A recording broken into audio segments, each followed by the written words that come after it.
한번 기도하겠습니다. 하나님, 이 시간 예배 드릴 수 있도록 인도하심을 감사합니다.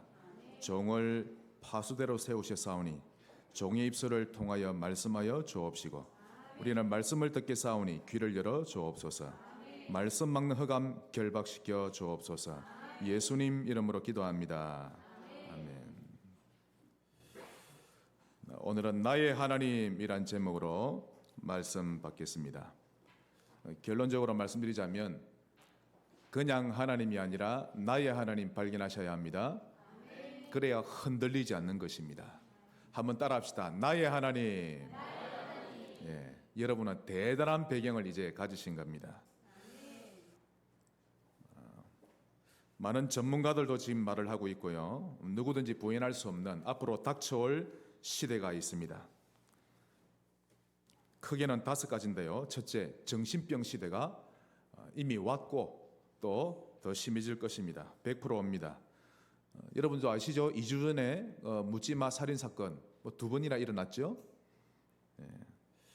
그런데 3일 전에 또 그런 비슷한 일이 일어났는데 대낮에 어느 공원에 일면식도 없는 여성을 어떤 30대 남자가 그냥 구타하고 성폭행했던 것입니다.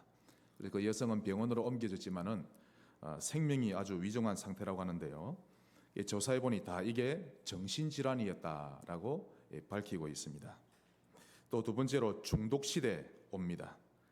그냥 지구촌 전체가 중독이 되어져 버립니다. 알코올 중독, 성 중독, 마약 중독, 도박 중독, 또 게임 중독으로 사람들이 무너져 가는데 제가 볼 때 지금 제일 큰 중독이 뭔지 아십니까? 그런 중독 되기 전에 스마트폰 중독입니다. 완전히. 그러니까 폰을 보면서 걸어가야 되지 폰 없이 맨정신으로 가만히 있는 것 이제 어려운 시대가 되었습니다. 아이들 보고 한번 생각해 보자. 그만큼 힘든 일이 없습니다. 이제는. 그리고 3번째로 분쟁 시대가 옵니다. 이 부분은 성경도 밝히고 있죠. 민족이 민족을, 나라가 나라를 대적하는 시대가 올 것이며 전쟁 시대가 도래하리라.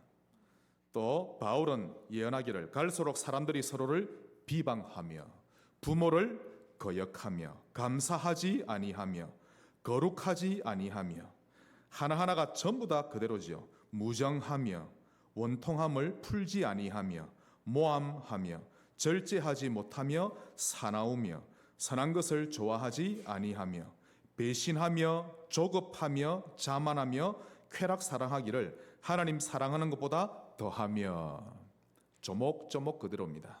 디모데후서 3장에 기록된 그대로 앞으로 갈수록 분쟁 시대가 될 것이고요. 4번째로 이념 시대입니다. 각종 이념이 대립되어서 나라가 분열되거나 인간관계에 끼어지는 시대에 도래합니다. 또 5번째로 혼합 시대입니다. 연합이 아니라 혼합입니다. 갈수록 오직 복음 싫어합니다. 그래서 연합하자라는 말로 속여서 복음을 혼합시켜 버리는 것입니다. 저는 언약을 잡았죠. 내가 있는 한, 우리 교회뿐만 아니라 내가 있는 한 이 시대에 오직 복음 사수하겠다. 정말 하나님 앞에 기도했거든요. 어제도 현장에 갔는데 귀신 들린 22살 아가씨 만났습니다. 구미 정보고 출신인데 우리가 아내가 방 안에 이불을 뒤집어쓰고 달달달 떱니다. 귀신이 자꾸 보이니까. 아버지 어머니 둘 다 무당이고 제발 도와달라는 겁니다. 복음을 전했더니 영접하고 귀신이 안 보인다고 합니다. 앞으로 이런 5 시대가 올 것인데요. 왜 이런 시대가 오죠? 사람들이 하나님을 멀리하기 때문입니다. 누구를 멀리한다고요? 하나님. 모든 해답의 열쇠는 우리 하나님께 있습니다. 나는 왜 이리 지금 공고한가? 내 인생은 왜 이리 풀리지 않는가? 하나님과 사이가 안 좋아서. 간단합니다. 사람 때문이 아닙니다. 내가 지금 하나님과 사이가 안 좋아서. 그래서 인간들이 하나님을 멀리하기 때문에 이런 시대가 옵니다. 그뿐만 아니라 교회마저 타락했기 때문입니다. 제가 글을 하나 읽었는데요. 불신자가 비웃듯이 말을 하고 있습니다. 현재 그러니까 유럽에 있는 교회들을 조사하면서 밝힌 겁니다. 현재 유럽에 있는 수천 개의 텅 빈 교회들 어쩌다가 이리 되었지? 비웃는 거 있죠. 교회가 텅 비었습니다. 그나마 오는 교회는 머리가 백발인 할아버지 할머니들밖에 없고요. 그래서 거의 대부분의 교회당이 술집, 레스토랑, 이슬람 사원으로 바뀌거나 팔려가고 있습니다. 한마디로 더 이상 복음을 들을 수 없는 그런 시대가 되었다는 것이죠. 인간은 하나님 모르면 안 됩니다. 무너지게 되어 있습니다. 이때 하나님이 말씀하셨죠. 예레미야 1장 16절. 자, 하나님의 음성을 잘 들으셔야 합니다. 무리가 나를 버리고 다른 신들에게 분향하며 자기 손으로 만든 것들에 절하였은즉 내가 나의 심판을 그들에게 선고하여 그들의 모든 죄악을 징계하리라. 하나님은 우리의 생사화복을 주관하시는 분이십니다. 그러므로 아모스 5장 4절 여호와께서 이스라엘 족속에게 이와 같이 말씀하시기를 너희는 나를 찾으라 그리하면 살리라. 하나님의 음성으로 들으세요. 말씀대로 하시면 됩니다. 오늘 나의 하나님을 알게 되시기를 바랍니다. 그러면 여러분이 하나님에 대해서 오늘 아셔야 되겠는데요. 세 가지를 살펴보겠습니다. 첫째, 하나님의 존재.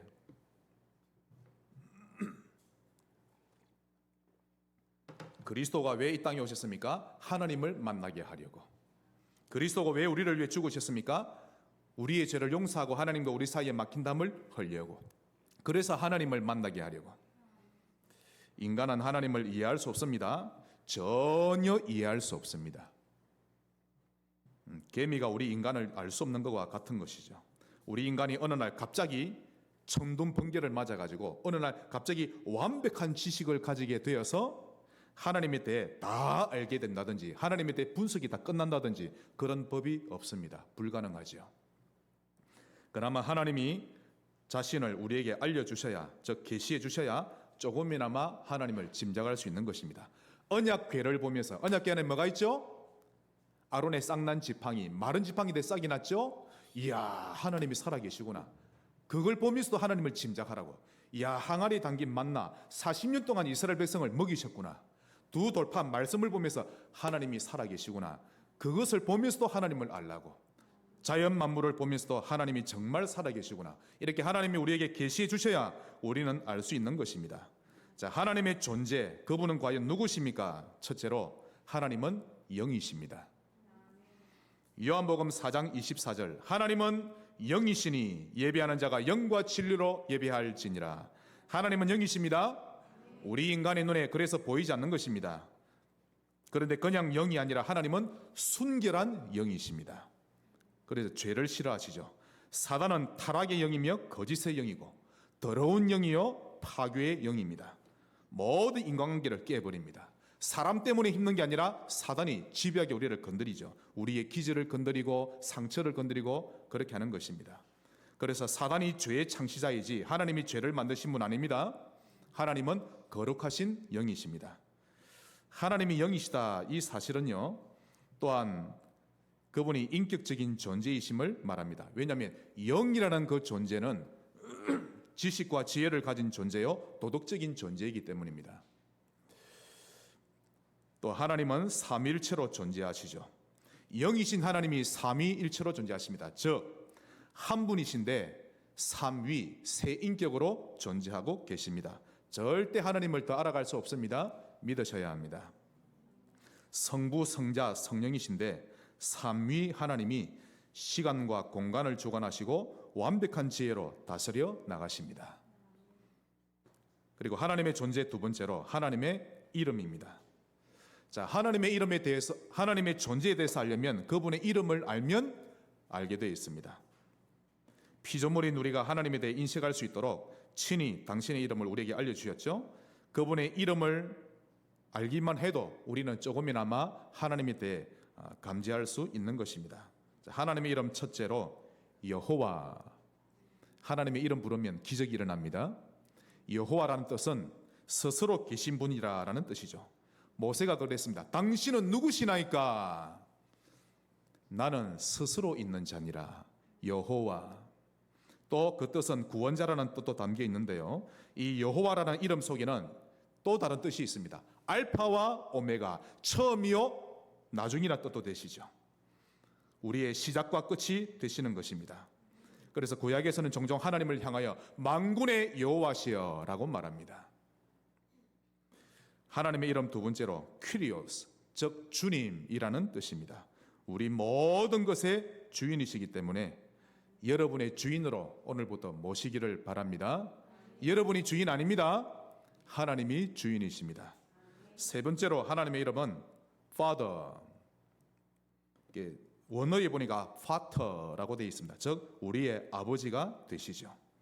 힘없고 무능한 아버지가 아니라, 또 정이 없는데 돈이 많은 아버지가 아니라 사랑도 많으시고 능력이 한이 없으신 우리 아버지이십니다. 그분이 여러분 안에 들어오셨습니다. 하나님이 우리 아버지라는 것은 예수님이 더더욱 적극적으로 사용하셨죠. 마태복음 6장 9절에 너희는 이렇게 기도하라. 하늘에 계신 우리 아버지여. 마태복음 16장 16절에 주는 그리스도시요 고백하니까 주님 뭐라 하셨죠? 17절 바요나 시몬아 네가 복이 있도다. 이를 네게 알게 한 이는 혈육이 아니요 하늘에 계신 내 아버지시니라. 사도 바울은 더 많이 누렸습니다. 로마서 8장 15절 너희는 다시 무서워하는 종의 영을 받지 아니하고 양자의 영을 받았으므로 우리가 아빠 아버지라고 부르짖느니라. 할렐루야. 감사하시기 바랍니다. 특히 에베소 교회 편지 보낼 때는요 유독 하나님 아버지를 더 많이 표현했습니다. 에베소서 4장 6절 하나님도 한 분이시니 곧 만유의 아버지시라. 온 천하의 아버지시니라. 우리 하나님의 이름은 아버지십니다.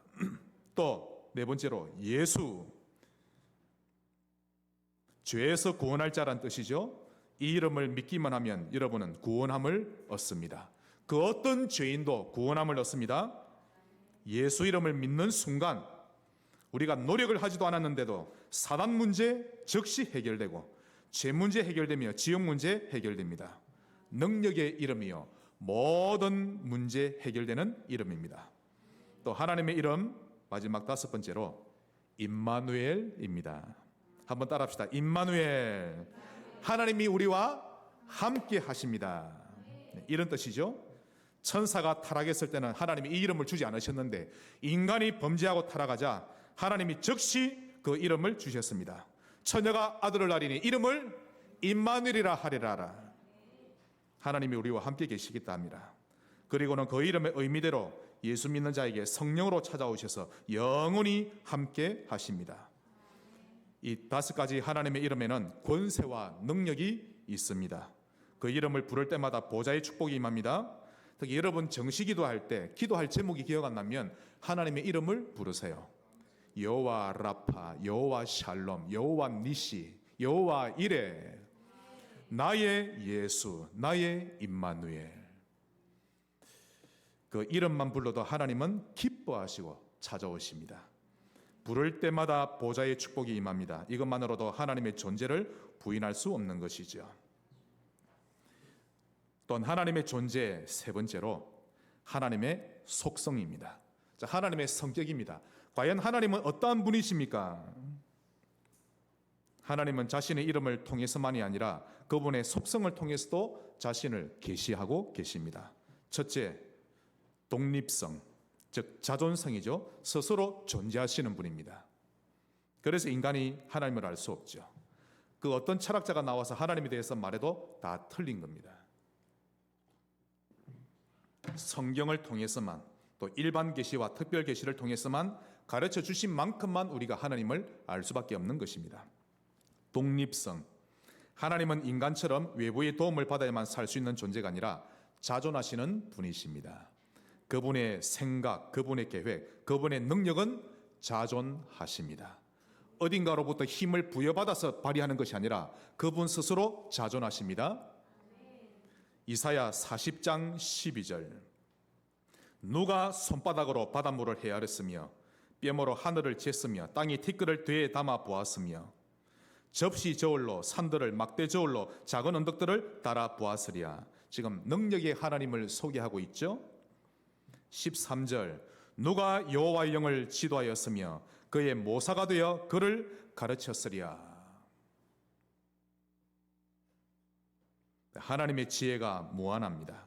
14절 그가 누구와 더불어 언연하셨으며 누가 그를 교훈하였으며 그에게 정의의 길로 가르쳤으며 지식을 가르쳤으며 통달의 도를 보여주었느냐. 즉 누가 하나님을 가르쳐 주었길래 하나님이 그토록 똑똑하냐 이 말이죠. 아무도 가르친 자가 없습니다. 하나님은 홀로 지존하시며 자존하시며 홀로 그 능력이 무한하신 분이십니다. 그래서 15절 보라 그에게는 열방이 즉 전 세계가 통의 한 방울 물과 같고 저울의 작은 티끌 같으며 섬들은 떠오르는 먼지 같으리니 그의 앞에는 모든 열방이 아무것도 아니라 그는 그들을 없는 것 같이 빈 것 같이 여기시느니라. 성삼위 하나님은 자존하십니다. 하나님의 속성 두 번째로 불변성과 무한성입니다. 신학교에서 이 부분을 가르쳐 주죠. 그러면 많은 신학생들이 좁니다. 꾸벅꾸벅 이 무슨 말인지. 그러나 정말 복음을 누리고 생명 있는 신학생들 눈이 반짝반짝하죠. 하나님을 알아가니까. 단어가 조금 좀 전문적인 단어가 나오는데요. 어렵지 않은 단어입니다. 하나님의 성품은 속성은 불변하시고 무한하십니다. 시편 102편 27절 주는 한결 같으시고 주의 연대는 무궁하리이다. 야고보서 1장 17절 그는 변함도 없으시고 회전하는 그림자도 없으시니라.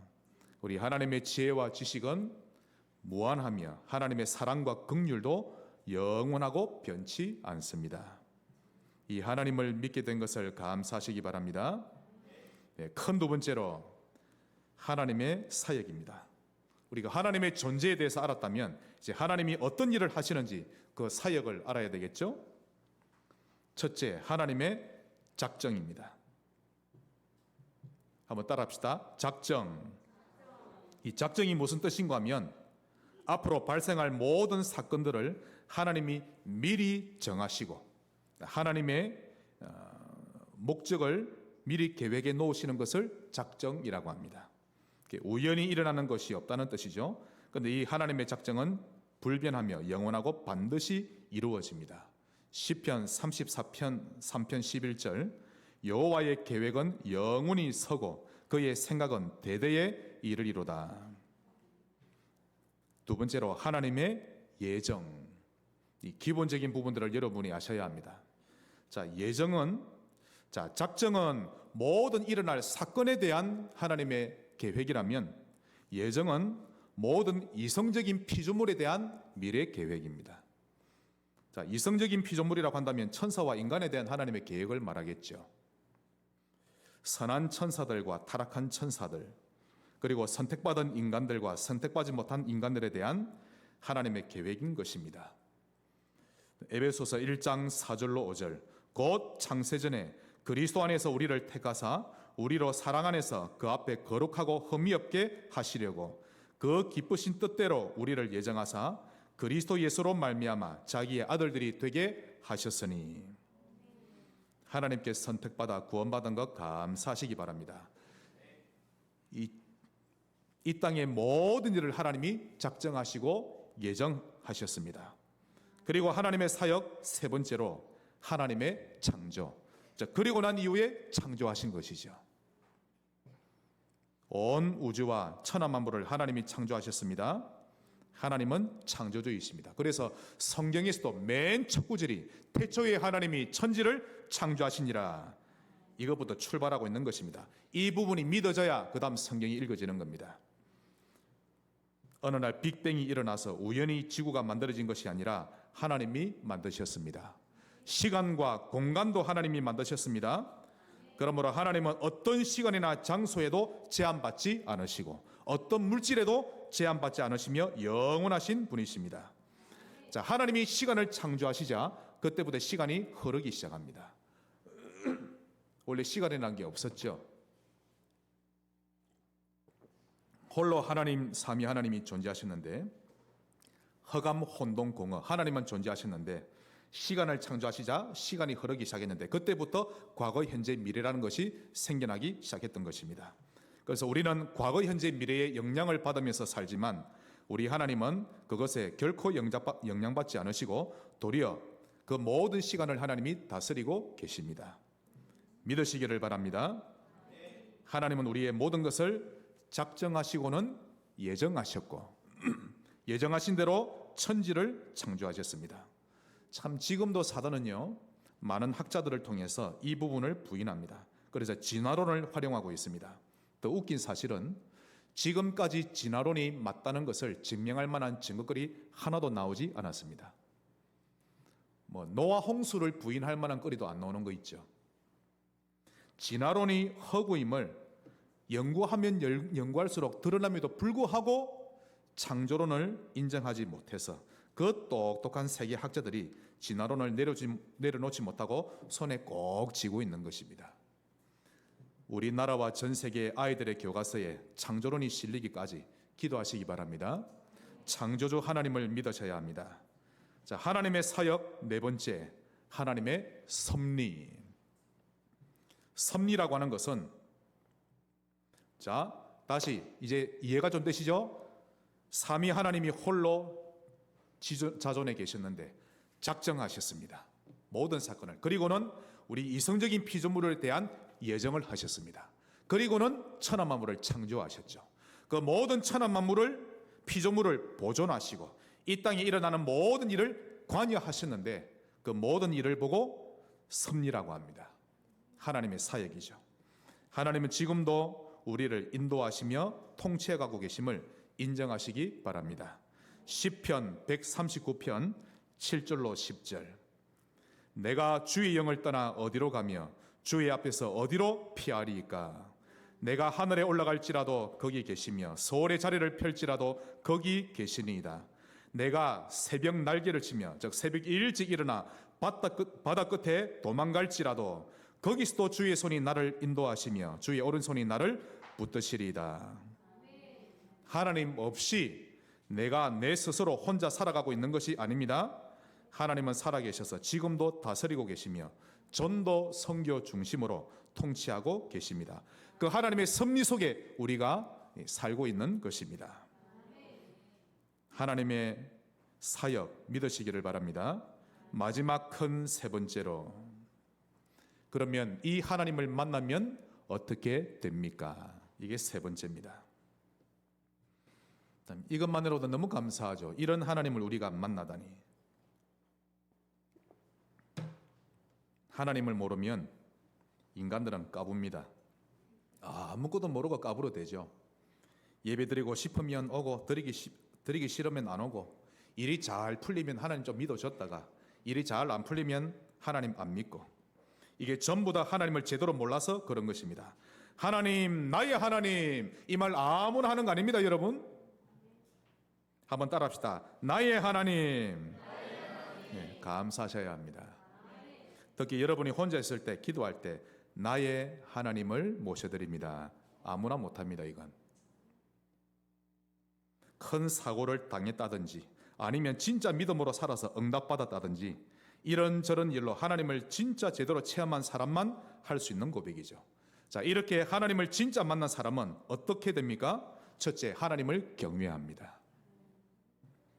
그전에는요, 다리도 깔딱깔딱거리면서 까붑니다.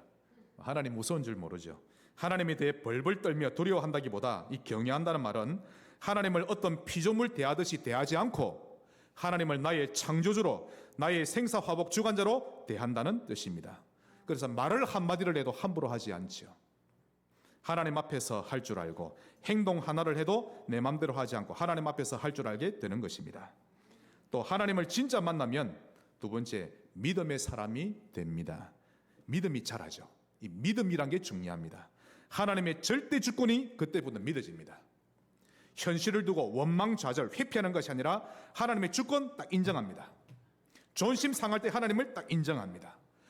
큰 우환이 터졌는데 인정하죠. 나를 향한 하나님의 절대 계획이 믿어지고 절대 여정이 믿어지는데요, 이때부터 진정한 행복이 밀려옵니다. 이런 믿음이 생기기 전에는 환경에게 묶이고 현실을 외면하며 사는데요, 하나님이 믿어지면 그때부터 참 자유와 해방을 맛보게 되는 것입니다. 믿음이 커져 나가시기를 바랍니다. 어떤 면에서는 문제가 많이 생길수록 좋습니다. 그래 믿음이 더 생기나니까요. 또 하나님을 진짜 만나면 세 번째로 전도 선교의 사람이 됩니다. 여러분, 전도 선교는 선택이 아닙니다. 또 의무가 아닙니다. 본질 삶입니다. 본질의 삶. 즉 전도 선교의 사람이 되었다는 것은 복음의 절대 가치를 발견했다는 것입니다. 이런 사람은 서론의 시간을 허비하지 않죠. 본론을 추구하며 삽니다.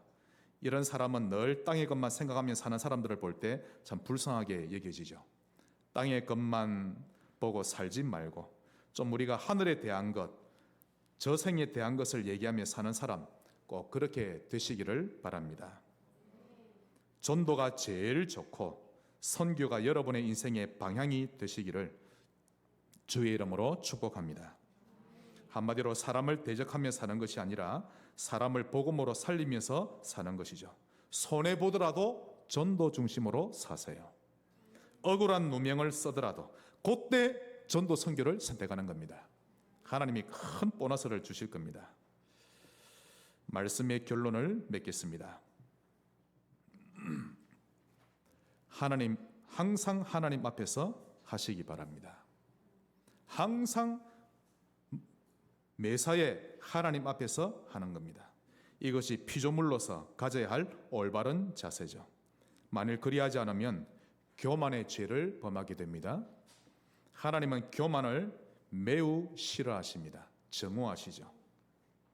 내가 교회 일을 제일 많이 했고 제일 많이 헌신했다. 이건 이미 영적 교만이란 바이러스가 이미 그 사람에게 침투했다는 뜻이죠. 내가 헌금 제일 많이 했고 내가 교회를 먹여 살렸다. 이건 보통 심각한 상태가 아닌 것입니다. 처음부터 다 내 것이 아니었는데 마치 내 것을 드린 것처럼 오해하고 있었던 것이죠. 또 어떤 사람은 내가 없으면 우리 교회는 잘 안 돌아간다. 이런 착각하는데요. 이건 착각을 해도 보통 착각한 게 아니죠. 보통 심각한 게 아닙니다.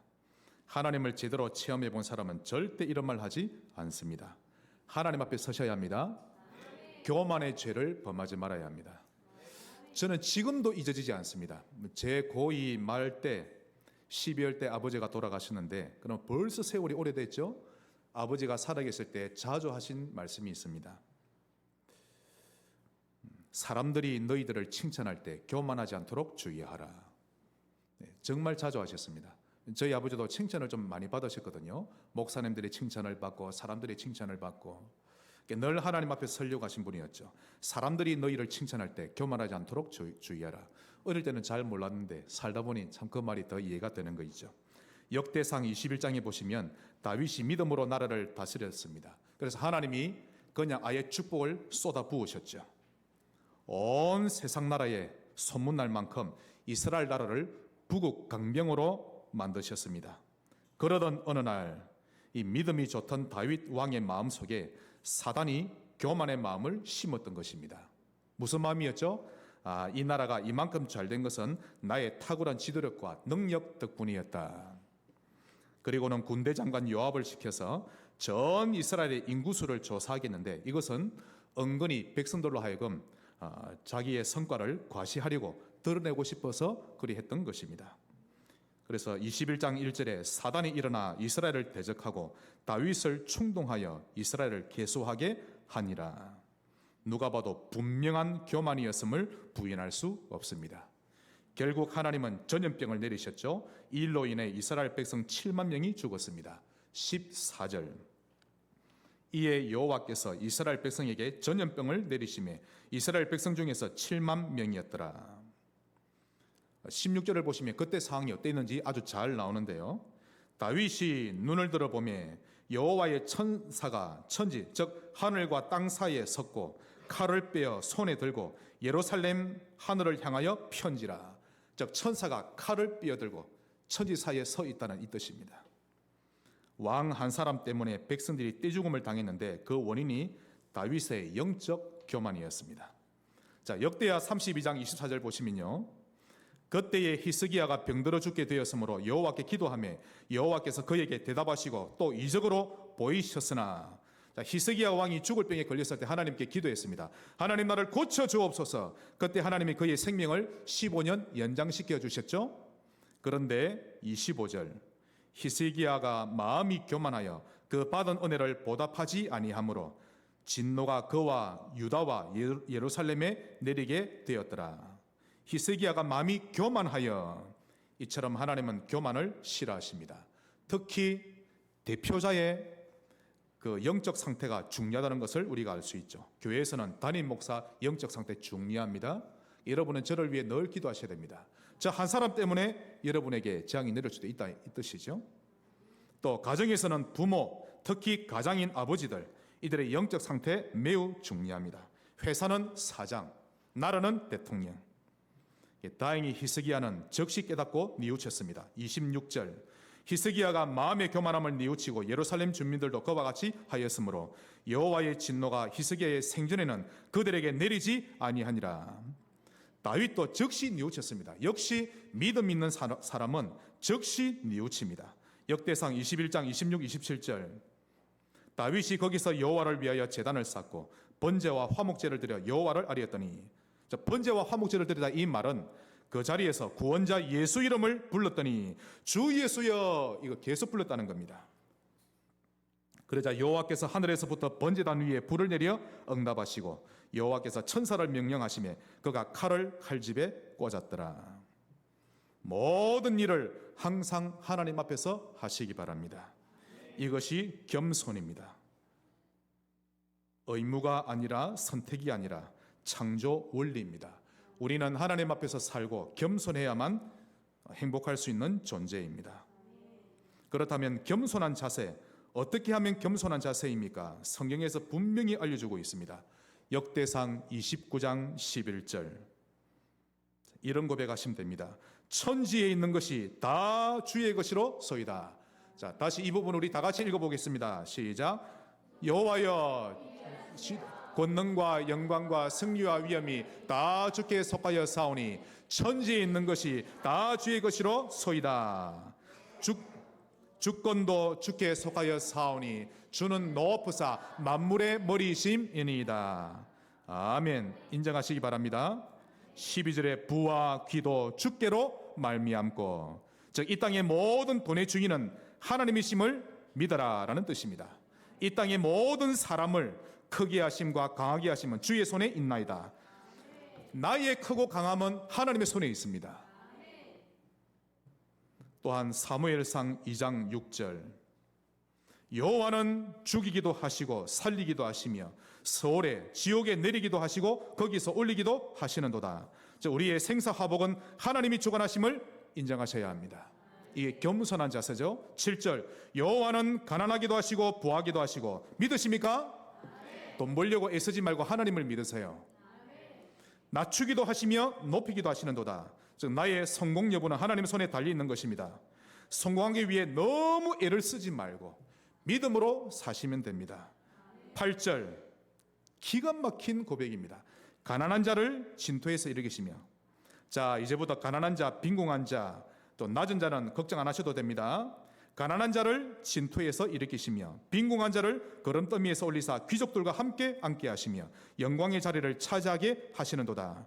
즉 사람이 아무리 가난한 가정에서 태어났을지라도, 아무리 지금 환경이 열악한 환경일지라도 여호와를 의지하는 자는 낮은 곳에서 높은 곳으로 올리리라. 하나님이 하십니다. 그러므로 하나님 도움 없이 돈 많이 벌려고 애쓰지 말고 믿음으로 사는 모습을 먼저 회복하셔야 합니다.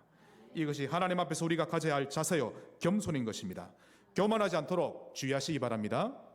그래서 10절에도 이런 고백하죠. 여호와를 대적하는 자는, 즉 교만한 자는 산산이 깨어질 것이라. 믿음으로 사시기를 바랍니다. 믿음이 생기면, 하나님이 믿어지면 교만은 쉽게 물리칠 수 있는 것입니다. 지금까지 내가 살아온 게 전부 하나님의 은혜였구나. 내가 잘났어도 못났어가 아니라 만세전부터 나를 사랑하시고 택하신 하나님의 은혜로 된 것인데 하나님이 다 하신 것이었구나. 다윗은 또 이렇게 고백합니다. 나는 하나님이 너무 좋다. 그래서 예배도 좋고 교회가 좋고 예배가 기다려지고, 그래서 나는 왕궁에 있는 것보다 차라리 성전의 문지기로 있는 것이 더 좋다. 주의 일도 감사하며 기쁨으로 하는 것입니다. 다윗처럼 복음을 사랑하고 하나님 앞에서 살아가시길 바랍니다. 하나님이여 주는 나의 하나님이시라. 다윗처럼 나의 하나님을 발견하는 주간 되시기를 주의 이름으로 축복합니다. 하나님 감사합니다. 하나님을 나의 하나님으로 인정합니다. 승리하는 인생 되게 하옵소서. 예수 그리스도 이름으로 기도하옵나이다. 아멘.